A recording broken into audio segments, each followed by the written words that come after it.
Kariya mana ya azizul gafari da kai ne mun kata mu. Duk abin da muke ka sani basiru gaban ka kwa za ya faru. Safiya a kama faru so kauna mun ka taru. Dan manzon Allah ka dube mu kar da ka bar komai ya faru.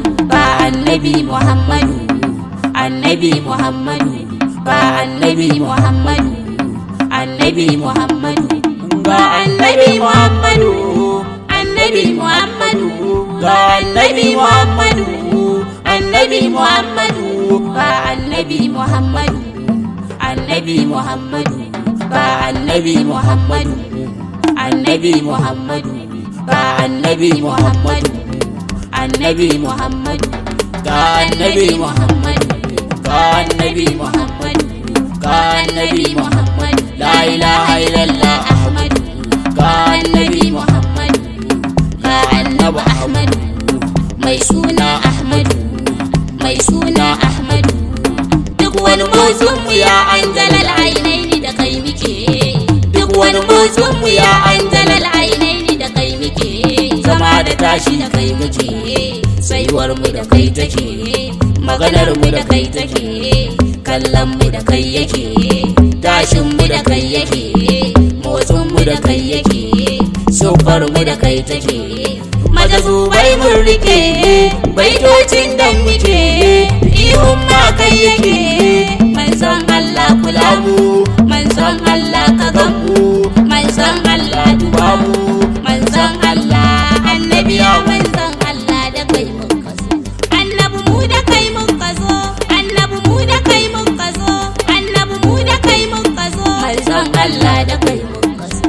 Annabi mu da kai mun kazo. Manzon Allah da kai mun kazo. Annabi mu da kai mun kazo. Manzon Allah da kai mun kazo.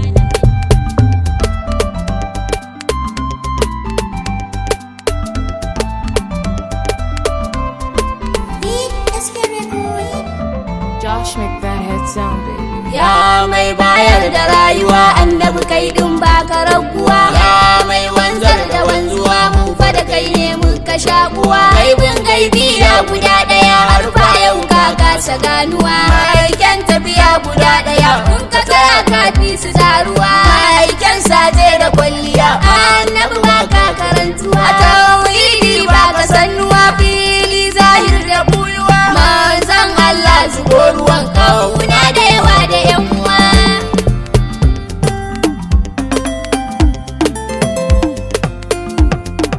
Kai da muke so annabi kai za ka iya mana.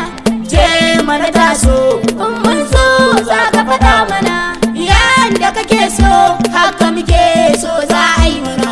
Cikin mu da naso kauna ce dittacin mana. Za mu yi so su in dai har za a taɓa mana. Samun fi su kar da su zo su wuce mana. Ga mata zubu in mun zo to karya mana. Ya mamudu mu ne naka za ka sanar mana. Sallama ga kai kai rubariya annabi kai ke rushe gariya.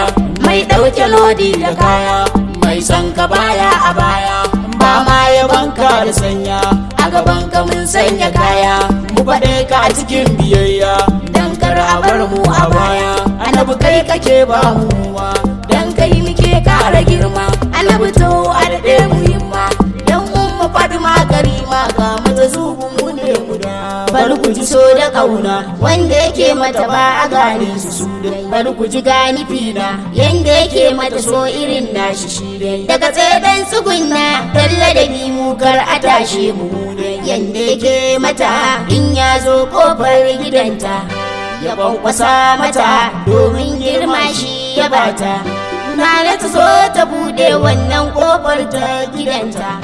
In ta zo ta bude shi ne zai gaishe da binta.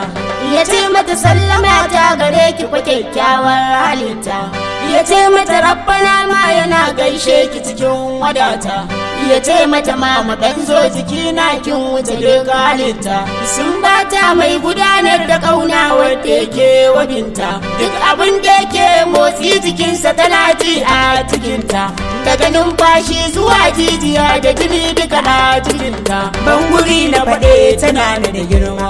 Umma ke kike mana muma haka kike ya zuciya ki tashi take ambatan ki na yake kunki kauni duk tarbake dubi na yanda nake zuciyar mi yanda yake tafiyar mi yanda take sunan ki na mi yake Fadima ki kara mana kaunar ki Fadima mulke manzon Allah kana son mu ma mun san kana ba mu manzon Allah kana ba mu dama mu har iyayen manzon Allah kana ƙara girma a cikin zukatan mu manzon Allah kai muke ta nema bacci da tashin mu manzon Allah kai mana makoma a cikin masoyan manzon Allah muna maka hidima da jiki da ruhin manzon Allah muna son ka mu ma mata zubi ne naka manzon Allah muna son ka mu ma mata zubi ne naka manzon Allah muna son ka mu dai